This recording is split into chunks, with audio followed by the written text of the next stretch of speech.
It was working until you arrived. I'm a VoIP installation specialist for a large company. We help with phone solutions and IT solutions for all kinds of businesses. I mainly focus on VoIP support / helping customers with their phones, but occasionally I like to help with IT support as well. I love my job and I pride myself on my customer service skills. We recently acquired a small phone customer in our town that we already did IT support for. I had been to this client's place before our phone contract to work on their network and fix a computer. It was maybe a dozen phones that they needed. I got them set up and got their phones ready in no time. The point of contact, we'll just call her Pak, at the business was a bit lost when it came to anything IT or phone related, and she was also very rude to IT guys, especially me. The install process is easy. All we do is HOK the phones into their network and possibly attach a power supply if they don't have PO. My phones are already provisioned before I go on site and have all the settings ready. Again, it was small install of about a dozen phones, so it was going to take no time and no hassle since I already knew the layout of their building. I didn't have to make any changes to the phones at all or the network while I was there. It was essentially plug and play. I was midway through the install and on the other side of the building when Pak calls an employee close to me and asks, "Where is our friendly tech guy?" The employee explains to her on the phone that I'm installing phones on their side of the building. Pak is on speaker. I could tell she was frustrated. "Pak, he needs to get over right now and fix this." I respond to her and say I'll be right over and that I'm happy to help. I walk over to her side of the building and immediately as I walk in the door she says, "What in the hell did you do to our network?" Confused, I tried to assure her that I hadn't made any changes and that I was just plugging in phones. "Pak, well, I can't access my special software. I don't have internet." I won't say the name of the software she was using, so I'll refer to them as special software because I don't want to seem like I'm dogging on the software. The software company was just experiencing an outage on this day. I told her I would look at it and see what's going on. She made a smart remark about how it stopped working when I got there. I ignored her comment while I looked at her computer. She still had internet service, but her special software was not working. I could access other sites with no problem. I even called another IT tech from my company and he tried the special software site from the office, and it wouldn't load. We called into the company that manages her special software and their main message said they were currently experiencing outages. I told her about their outage and she flipped her lid on me. "This is your fault. It was working all day with no issues until you arrived," she said to me in a very mean tone. I politely and calmly responded, "You're right. Because me plugging in phones on the other side of your building would affect your special software's servers to go down, right? I won't be spoke to this way." She got quiet after I said this because she realized how stupid she sounded. I immediately left her office to get into my car to call my supervisor to explain the situation to him. He knew she had been a problem child before based on what other techs had told him. He advised me to go wait in my car and he would be calling me back. About 15 minutes later, he called me back and he told me to come back to the office. He politely declined to provide them any more service unless she apologized to all our techs who she had yelled at or been difficult with. Apparently, she had said some pretty rude and harsh things to another tech one time when ISP went down. She sent us an email a few days later apologizing and asked for us to come back to finish the phone installation. She left their business shortly after that and we continued to service them. The relationship with the business is much better now. It feels good to know that we could continue the relationship with this client even though the previous POC tried blame everything on us. Story 2. I don't waste money on IT. As an independent IT consultant, I tend to see it all. Even when you think you have seen everything, life deals something different. This was the case when my cell recently rang with a new customer. Now, I've been in the business long enough that my client base has become stable. I don't really need to solicit new business and the ones that come and go tend to balance each other out. Gone are the days when I would actively seek out new accounts. But, I still get referrals or people find me online and if it sounds like work I can slide into the portfolio, I'll sometimes take it. The call, so when my phone rang one morning with an unknown number, I let it go to voicemail.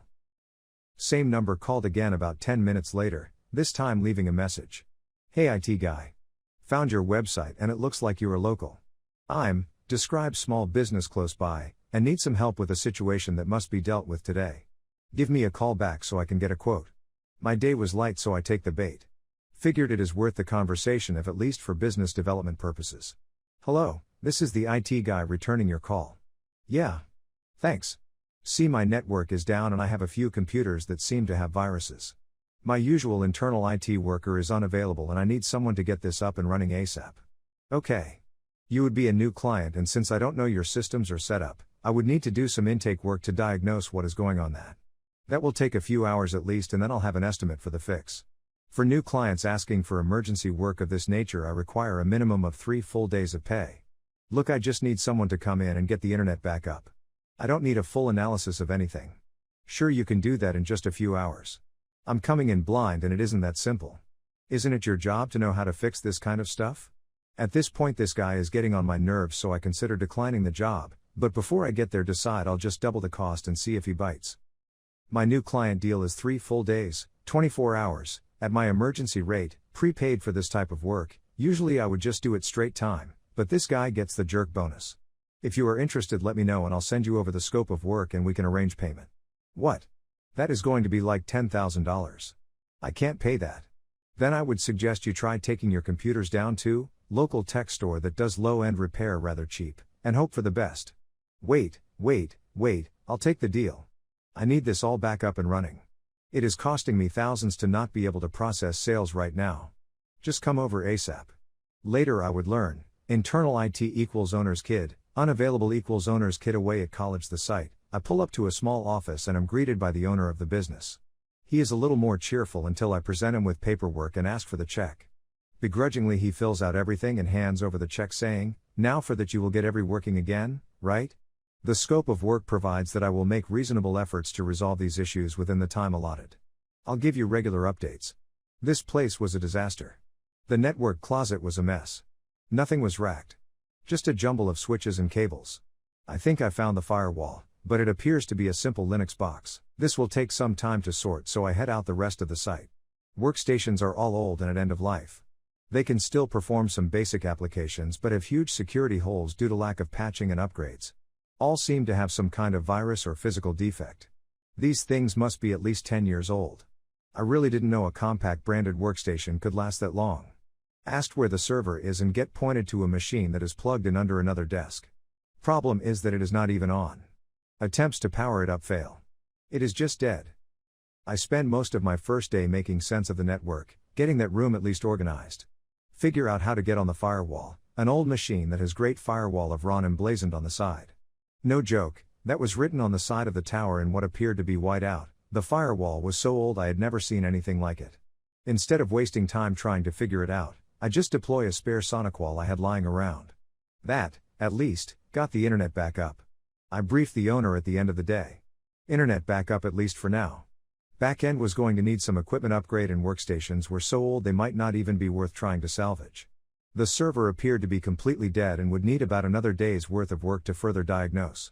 I told him to make a list of business critical functions that must be up because that should be the priority.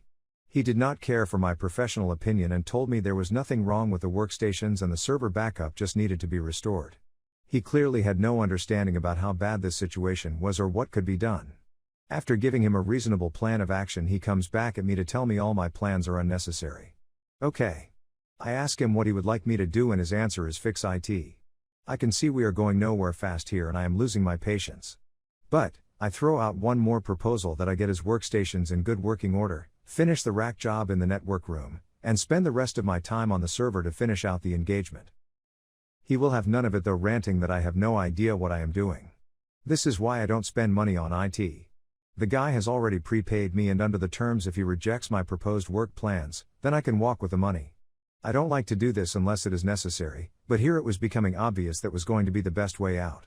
We have another tense back and forth and I de-escalate by saying I'm going to go home for the day but he should call me tomorrow if he would like to schedule the additional work. It is 3 days later and no call. Nothing. I'm not going to reach back out to him and I doubt I will ever hear from him.